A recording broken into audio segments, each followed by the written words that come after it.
செங்கோட்டையன். மாண்புமிகு பேரவைத் தலைவர் அவர்களே, நீண்ட நெடுங்காலமாக அமைச்சரத்திலே கேட்டுக்கொண்டிருக்கிற கோரிக்கை புறவழிச்சாலை கோபிச்செட்டிப்பாளையத்திற்கு அமைக்க வேண்டும் என்ற கோரிக்கை 3 கூட்டத்திலும் இந்த கோரிக்கை வைக்கப்பட்டிருக்கிறது.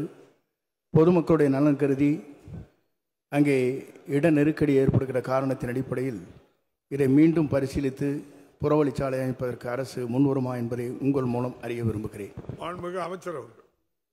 மாண்புமிகு பேரவைத் தலைவர்களே, நம்முடைய சட்டமன்ற உறுப்பினர் செங்கோட்டையன் அவர்கள் தொடர்ந்து சட்டமன்றத்திலே ஏற்கனவே ஒரு முறைக்கு பல முறை வலியுறுத்தியிருக்கிறார்கள். அந்த அடிப்படையில் தான் இப்பொழுது டிஐபிஆர் தயாரிக்கின்ற பணியில் ஈடுபட்டிருக்கிறார்கள்.